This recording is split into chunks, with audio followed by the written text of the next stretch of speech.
Hello বন্ধুরা, কেমন আছেন? আশা করি অনেক ভালো আছেন। হ্যাঁ, আজকের এই ভিডিওতে আমি আপনাকে দেখাবো গ্রেফতার হওয়া সেলিব্রিটিদের। আরে আপনি চোর হলে আপনি পালাবেন। যারা বিভিন্ন কারণে জেলে গিয়েছেন। এদের মধ্যে এমন কিছু সেলিব্রিটি আছে যারা এখনো জেল খাটছে। মানুষ মাত্রই ভুল, আবার হয়েছে, আবারও হইতে পারে। তো চলুন শুরু করা যাক। আমার একটা সুতা দিয়া জেলখানায় বইরা আমার হোটেল ভাঙিয়ে দেয়। হ্যাঁ, তিনি হলেন ভাইরাল মিজান। পুলিশ মূলত অবৈধ বিদ্যুৎ কানেকশন কাটতে তার বাতের হোটেলে যায়। সেখানে কথা কাটাকাটির এক পর্যায়ে মিজান পুলিশের উপর আঘাত করে। এরপর তাকে গ্রেফতার করা হয়। এর আগেও অনেকের সঙ্গে অ্যাগ্রেসিভ আচরণ করতে দেখা গেছে তাকে। আপনি ভাতের ব্যবসা করেন, আমিও ভাতের ব্যবসা করি, এই কারণে আপনি দাওয়াত দিতে, কিন্তু আপনি যে অপমান করার কথা কোন, অমুক খোঁচা মেরার কথা কোন, অমুক খোঁচা, আমি কি এমপি মন্ত্রী কইছি কোন জায়গায়? ভাই আমি এমপি মন্ত্রী। কিন্তু কোশ্চেন হলো, মিজান এতটা অ্যাগ্রেসিভ কেন? বেশি বেশি সাংবাদিকের অ্যাটেনশন পাওয়ার কারণে নাকি অন্য কোনো রিজন? আরে এনে ক্যামেরার সামনে করতে করতেছি আমরা। এনে ভাত খাইতে আছেন, ভাত খাবেন নালে উঠে সোজা যাবেন গিয়া। অনেকে মাদকাসক্তির কথাও বলছেন।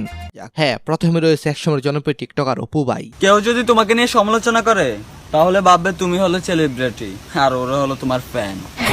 ঢাকার রাস্তা আটকে টিকটক করার সময় কয়েকজন প্রতিবাদ করলে অপু ও তার দলবল মিলে পথচারীকে মারধর করে। ক্ষিপ্ত হয়ে দলবল নিয়ে রবিনের উপর হামলা চালায় অপু। হামলায় রবিনের মাথা ফেটে যায়। এই ঘটনায় উত্তরের পূর্ব থানা দায়ের। পথচারীদের অভিযোগের ভিত্তিতে 2020 সালে 3 আগস্ট তাদেরকে গ্রেপ্তার করা হয়।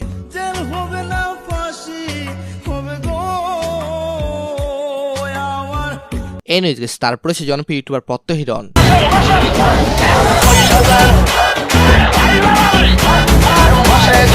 প্রত্যয় হিরণ ও তার টিম দি আজারি লিমিটেড একটি জনপ্রিয় টিভি সিরিজের অভিনয় করে। তোদের সবাইকে আমি অনেক মিস করবো। তোদের জন্য আমার বুকের এক পাশ সবসময় ফাঁকা থাকবে। সিরিজটি 4 নম্বর সিজনের প্রতিটি পর্বে ব্যাটিং সাইটের প্রমোশন করা হয়। প্রত্যেকটা ম্যাচে লাইভ স্কোর দেখতে পারবি, কে সর্বোচ্চ স্কোর করবে এগুলো প্রত্যেকটা ম্যাচে তুই অনুমান করে তুই বের ধরতে পারবি। যার ফলে বাংলাদেশ সাইবার সেল বাদী হয়ে একটি মামলা দায়ের করে। ভিডিও প্রতি 1,10,000 টাকা করে নিত প্রত্যয় হিরণরা। ভারতীয় একটি এজেন্সির সাথে বিজ্ঞাপনের জন্য এবং প্রত্যয় হিরণকে বেশ কিছুদিনের জন্য কারাগারে পাঠানো হয়। এরপরে আরেক আলোচিত এবং সমালোচিত সেলিব্রিটি আশরাফুল আলম ওরফে হিরো আলম।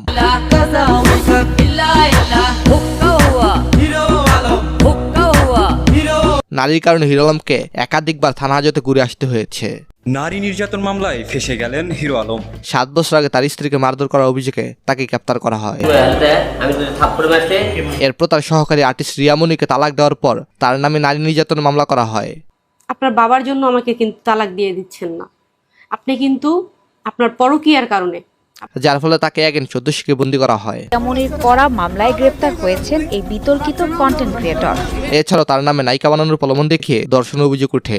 নায়িকা বানানোর প্রলোভন দেখিয়ে সাদিয়া রহমান মিথিলাকে একাধিকবার ধর্ষণ ও শারীরিক নির্যাতন করেন হিরো আলম। যার ফলে তাকে আবার জেলখানায় পাঠানো হয়, মানে তার জেলখানা নিত্যদিনের অভিজ্ঞতা। জামিনে বের হওয়ার কয়েক মাস না যেতেই আবার গ্রেফতার হয়েছেন আলোচিত কন্টেন্ট ক্রিয়েটর আশরাফুল আলম ওরফে হিরো আলম। আপনার ওয়েবসাইটে ইনস্টাগ্রাম, টিকটক, টুইটার সহ বিভিন্ন সোশ্যাল মিডিয়া ফলো করতে পারবেন। আর হ্যাঁ, প্রথমে নতুন একটি জিমেল বা ইনস্টাগ্রাম অ্যাকাউন্ট খুলতে হবে। বলে এখানে ইনস্টাগ্রাম অথবা জিমেল দিয়ে লগ ইন করা যাবে না। তো লগ ইন করার পর এখানে অনেকগুলো অপশন আসবে। আপনি টিকটক বা ইনস্টাগ্রাম যে কোনো সাইটের ফলো বাড়তে চাইলে সেটাতে ক্লিক করবেন। তো আজকে আমি মূলত ইনস্টাগ্রাম ফলো বাড়তে চাই, সেক্ষেত্রে আমি ইনস্টাগ্রাম এখানে ক্লিক করলাম। দেন এখানে ইনস্টাগ্রাম ইউজারনেম দিয়ে ফাইন্ড ইউজারে ক্লিক করবেন। এখানে ইনস্টাগ্রাম ইউজার দিলে সমস্যা নেই।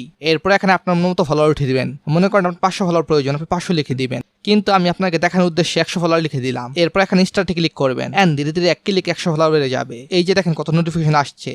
হ্যাঁ, লিংক পিন কমেন্টে দেওয়া আছে। গাইস, তারপর সে সঙ্গীত শিল্পী নোবেলম্যান। নেশা করার থেকে রং ডিসিশন হচ্ছে যে ভুলভাল একটা মানুষকে বিয়ে করা। নোবেলকে 1-2 বার নয় 3 থেকে 4 বারের মতো গ্রেফতার করা হয়েছে।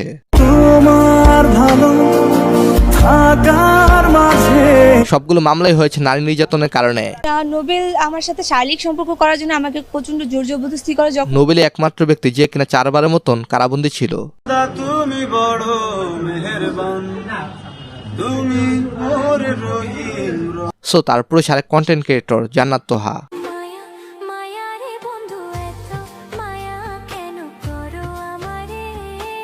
ইতিপূর্বে অশ্লীল ভিডিওর লিঙ্ক ভাইরাল হওয়ার কারণে টিকটক কাঁপাতে থাকে জান্নাত তোহা। একটা লিংক ভাইরাল হয়েছিল, তোমরা নিজেরা ইচ্ছে করে করেছিল এমন কিছু। ইচ্ছা করে ইজ্জত বিক্রি করে কেউ ভাইরাল হতে চায় না। অধিক ফলোয়ার থাকার কারণে এই টিকটকার জড়িয়ে পড়ে অনলাইন বেটিং প্ল্যাটফর্মের প্রমোশনে। নগদটাকে জিতে নিন। আমাদের অ্যাকাউন্টে কিন্তু অলরেডি এই ঘটনাকে কেন্দ্র করে সাইবার পুলিশ মামলা দায়ের করে এবং জান্নাত তোহাকে গ্রেফতার করা হয়। গাইস, এরপর সে কন্টেন্ট ক্রিয়েটর বিপি ইমরান। ভিতর কান্দে সখী আমার তোমার লাগি।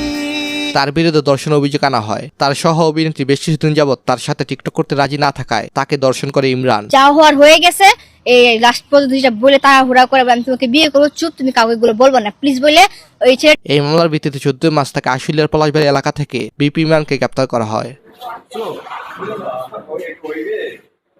আদালতের আদেশে কারাগারে পাঠানো হয়।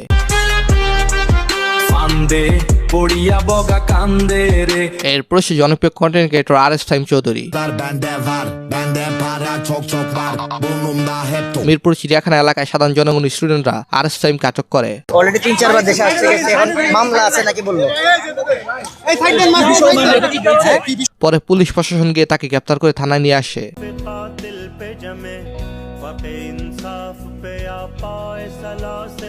তার বিরুদ্ধে জুলাই আন্দোলন বিরোধিতার মামলা করা হয়েছে।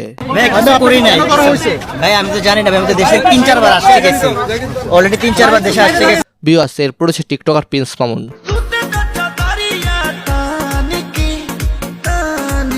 বিশেষ করে লালাকে বিয়ে করার পর প্রিন্স মামুন বেশি আলোচনায় আসে। বছর কয়েক যাওয়ার পর তাদের মধ্যে বিচ্ছেদ হয়ে যায়। বিচ্ছেদের আগে সোশ্যাল মিডিয়ায় লালাকে অত্যাচার করার ভিডিও ভাইরাল হয়ে যায়। মামুন আজকে মেরে আমাকে চেহারা কি বানাই দিছে। ঢাকায় মামলা করার পর গভীর রাতে পুলিশ কুমিল্লা থেকে মামুনকে গ্রেফতার করে।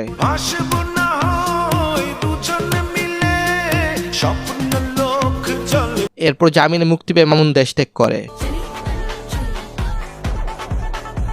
তো তারপর দেশে এসে আবার তিনি আরেকটা বিয়ে করেন। এরপর তার দ্বিতীয় স্ত্রী তাকে আবার মামলা দেয় এবং সেই মামলার ভিত্তিতে তাকে আবারও গ্রেফতার করা হয়।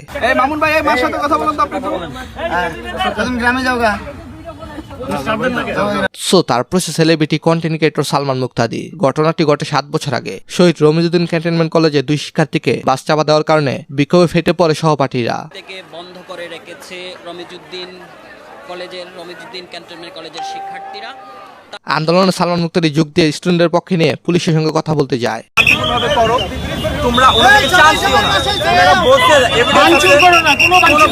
পুরো কথোপকথন ফেসবুকে লাইভ চলছিল। এর কিছু সময় পর পুলিশ সালমান মুক্তাদিকে অ্যারেস্ট করে গাড়িতে তোলে।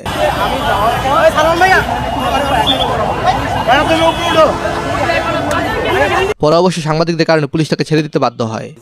এই নিউজ লিস্টে সর্বশেষ রয়েছে তৌহিদ আফ্রিদি। জুলাই আন্দোলনের সময় আন্দোলনকারীদের ফোন দিয়ে হুমকি দামকির অভিযোগে তাকে গ্রেপ্তার করা হয়।